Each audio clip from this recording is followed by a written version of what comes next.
اپنا سر بلند کیے ہوئے ہیں۔ کل ایک ایسا دور آئے گا، ان پر نوحہ گری ہوگی، لوگ روئیں گے، ماتم کریں گے۔ آج عروج ہے تو کل زوال ہے، یہی دنیا کی حقیقت ہے۔ بشیر بدر فرماتے ہیں، شہرت کی بلندی بھی پل بھر کا تماشا ہے، شہرت کی بلندی بھی پل بھر کا تماشا ہے، جس ڈال پہ بیٹھے ہو وہ ٹوٹ بھی سکتی ہے، جس ڈال پہ بیٹھے ہو وہ ٹوٹ بھی سکتی ہے۔ اسی لیے شاعر اس بات کو نہایت ہی عمدہ انداز میں بیان کر رہا ہے کہ جو اپنی شہرت، رتبہ اور مقام آج اس پر نازاں ہے، کل پھر ایک وقت ایسا آئے گا کہ وہ زوال کا شکار ہوگا، کیونکہ یہ دنیا کی حقیقت ہے اور دنیا فانی ہے۔ نہ گور سکندر نہ قبر دارا، مٹے نامیوں کے نشاں کیسے کیسے۔ دوسرا شعر ہے، آفاق کی منزل سے گیا کون سلامت، آفاق کی منزل سے گیا کون سلامت، اسباب لٹا راہ میں یا ہر سفری کا، اسباب لٹا راہ میں یا ہر سفری کا۔ اور ہم اس سب سے پہلے تو حال لغت کو دیکھتے ہیں۔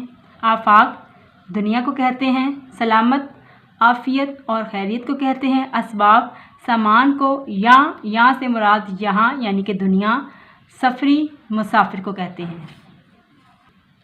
شہنشاہ غزل میر تقی میر اس شعر میں دنیا کی بے ثباتی کو بیان کرتے ہوئے کہتے ہیں کہ آفاق کی منزل سے کوئی بھی سلامت نہیں گیا، یہاں ہر سفری کا سامان لوٹ لیا گیا، وہ دنیا سے تہی دامن ہی گیا۔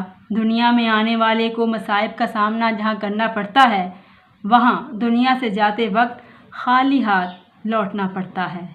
اقبال فرماتے ہیں، اول و آخر فنا ظاہر و باطن فنا، اول و آخر فنا ظاہر و باطن فنا، نقشے کہن ہو کہ نو منزل آخر فنا۔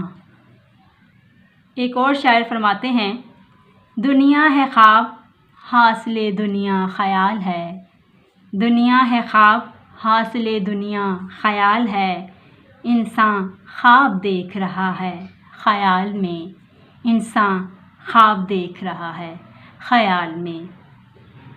اس لیے زیست کے اس سفر میں ہم خالی ہاتھ آئے تھے اور خالی ہاتھ ہی لوٹ کر جانا ہے۔ سکندر بادشاہ اس نے یہ نصیحت کی تھی کہ مرنے کے بعد میرا ہاتھ جو ہے وہ قبر سے باہر رکھو، تاکہ لوگ دیکھیں کہ میں اس دنیا سے خالی دامن تہی دامن جا رہا ہوں۔ آپ سے گزارش ہے کہ چینل پر نئے ہیں تو چینل کو سبسکرائب کریں، بیل آئیکن پر کلک کریں، ویڈیو اچھی لگی تو ویڈیو کو لائک اور شیئر کیجیے اور کامنٹ سیکشن میں اپنے کامنٹس بھی ضرور دیا کریں۔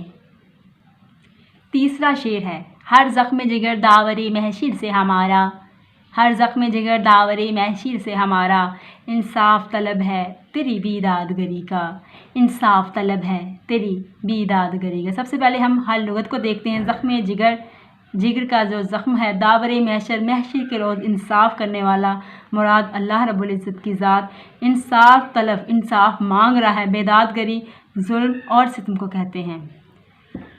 اور اب ہم اس کی تشریح کی طرف آتے ہیں۔ شاعر میر تقی میر اس شعر میں نہایت خوبصورت طریقے سے اپنی داد رسی، اپنے ظلم و ستم کو بیان کر رہا ہے۔ اے میرے محبوب، میں قیامت کے روز اللہ تعالیٰ سے تیرے ظلم کا انصاف طلب کروں گا۔ یہاں پر روایتی مضمون بیان کیا گیا ہے۔ اردو شاعری میں محبوب ہمیشہ جفائیں ہی کرتا نظر آتا ہے۔ شاعر روایتی مضمون کو بیان کرتے ہوئے کہتا ہے کہ میرا محبوب ظالم ہے، جفا کرتا ہے، وفا نہیں کرتا، ہمیشہ مجھ پر جفا روا کرتا ہے، وہ دور رہتا ہے اور میں مجبور، محبت کی خاطر عاشق اپنا سب کچھ لٹا دیتا ہے، مال و دولت، جاہ و عزت، اپنا سکون، اپنا قرار، تن من دھن، مگر یہاں محبوب کسی بھی صورت راضی نہیں ہو رہا۔ میر تقی میر ہی بیان کرتے ہیں، اس عہد میں الہی محبت کو کیا ہوا، اس عہد میں الہی محبت کو کیا ہوا، چھوڑا وفا کو ان نے مروت کو کیا ہوا، امیدوار وعدہ دیدار مر چلے، امیدوار وعدۂ دیدار مر چلے، آتے ہی آتے یارو قیامت کو کیا ہوا، اس عہد میں الہی محبت کو کیا ہوا۔ ولی دکنی بیان کرتے ہیں اپنے ایک خوبصورت شعر میں، کوئی تم سا بھی کاش تم کو ملے، کوئی تم سا بھی کاش تم کو ملے، مدعا ہم کو انتقام سے ہے۔ اس لیے شاعر قیامت کے روز اللہ تعالیٰ سے اپنے محبوب کی جفاؤں کی شکایت کرتا ہوا نظر آئے گا اور انصاف بھی طلب کرے گا۔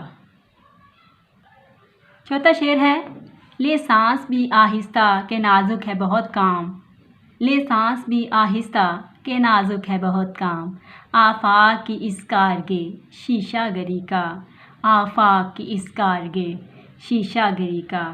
آفاق دنیا، کارگے کارخانہ، شیشہ گری شیشہ بنانا۔ میر تقی میر خدائے سخن شہنشاہ غزل بہت ہی خوبصورت انداز میں دنیا میں رہنے کا ایک طرز بتا رہے ہیں، ایک انداز بتا رہے ہیں۔ وہ کہتے ہیں کہ اس دنیا میں ہر معاملے میں احتیاط برتیں، ہو سکتا ہے کہ ایک غلط قدم آپ کو پوری زندگی کے لیے نقصان میں مبتلا کر دے۔ دنیا شیشے کی طرح نازک ہے، ذرا سی غلطی بڑا نقصان کر سکتی ہے۔ سانس لینے سے ٹوٹ جاتے ہیں، سانس لینے سے ٹوٹ جاتے ہیں، دل کے رشتے عجیب ہوتے ہیں۔ اس لیے بقول شاعر انسان کو ہر بات میں احتیاط برتنے کی ضرورت ہے۔ کوئی ایسی بات، کوئی لفظ ہو سکتا ہے کسی دوسرے کے احساس کو مجروح کرے اور یہ بات ساری زندگی کے لیے اس کا روک بن جائے۔ دنیا ایک شیشے کی طرح نازک ہے، اس لیے اپنے الفاظ، احساس، جذبات اور خیالات سے یہاں پر ہر عمل ایک ایسا طریقے سے عمل کریں کہ جس سے دوسرے کو کسی قسم کا کوئی نقصان اور ضرر نہ پہنچ سکے۔ ہو سکتا ہے کہ یہ بات ہمیشہ کے لیے اس اگلے انسان کے دل میں بیٹھ جائے اور اس سے آپ کو بھی بہت ضرر اور نقصان پہنچ سکتا ہے۔ شاعر کہتا ہے، ایسا نہ ہو کہ درد بنے درد لا دوا، ایسا نہ ہو کہ درد بنے درد لا دوا، ایسا نہ ہو کہ تم بھی مداوا نہ کر سکو، ایسا نہ ہو کہ تم بھی مداوا نہ کر سکو۔ نذیر اکبر آبادی کہتے ہیں، جو اور کسی کا مان رکھے، جو اور کسی کا مان رکھے تو اس کو بھی ارمان ملے، جو پان کھلاوے پان ملے، جو روٹی دے تو نان ملے، احسان کرے احسان ملے، نقصان کرے نقصان ملے، جو جیسا جس کے ساتھ کرے پھر ویسا اس کو وان ملے، کچھ دیر نہیں اندیر نہیں، کچھ دیر نہیں اندیر نہیں، انصاف اور عدل پرستی ہے، اس ہاتھ کرو اس ہاتھ ملے، یہ سودا دست بدستی ہے، جو اور کسی کا مان رکھے تو اس کو بھی ارمان ملے، جو پان کھلاوے پان ملے، جو روٹی دے تو نان ملے۔ آخری شعر ہے، ٹک میر جگر سوختہ کی جلد خبر لے، ٹک میر جگر سوختہ کی جلد خبر لے، کیا یار بھروسہ ہے چراغ سحری کا، ٹک ذرا سوختہ جلا ہوا چراغ سحری، آخری وقت میں جلنے والا چراغ، مراد یہ کہ ایسا چراغ جو بجھنے کے قریب ہو۔ شہنشاہ غزل بیان کرتے ہیں کہ اے میرے محبوب، ذرا غم زدہ میر کی جلدی خبر لے لو، یہ تو سحری کے چراغ کی طرح بجھنے والا ہے۔ میر تقی میر کہتے ہیں، اے میرے حلقہ احباب، میری حالت ٹھیک نہیں، کوچ کرنے والا ہوں، صحت یابی کی بھی امید نہیں، میری زندگی غم دوراں اور غم جاناں میں گزری، کیونکہ ایک جگہ فرماتے ہیں، غم رہا جب تک کہ دم میں دم رہا، غم رہا جب تک کہ دم میں دم رہا، دم کے جانے کا نہایت غم رہا، میرے رونے کی حقیقت جس میں تھی، ایک مدت تک وہ کاغذ نم رہا، غم رہا جب تک کہ دم میں دم رہا، دم کے جانے کا نہایت غم رہا۔ اس لیے میں چند گھڑیوں کا مہمان ہوں، اے میرے ہم نشینوں، آخری وقت میں میرا خیال رکھنا اور میرا ساتھ نبھانا۔ عشق کی راہ میں تو ہمیشہ تکالیف آتی ہی رہتی ہیں، لیکن یہ بھی حقیقت ہے، ہر آنکھ کا حاصل دوری ہے، ہر آنکھ کا حاصل دوری ہے، ہر منظر ایک مستوری ہے، جو سود و ضیاع کی فکر کرے وہ عشق نہیں مزدوری ہے، ہر آنکھ کا حاصل دوری ہے، ہر منظر ایک مستوری ہے۔ شاعر ساری زندگی غمِ دوراں اور غمِ جانا میں گزار چکا ہے۔ آخری وقت میں وہ یہ فریاد کر رہا ہے کہ ذرا میری جلدی سے خبر لے لو میرے محبوب، میں چراغ سحری کی طرح بجھنے والا ہوں۔ اقبال نے بھی کہا تھا، کوئی دم کا مہماں ہوں اے اہل محفل، کوئی دم کا مہماں ہوں اے اہل محفل، چراغ سحر ہوں بجھا چاہتا ہوں۔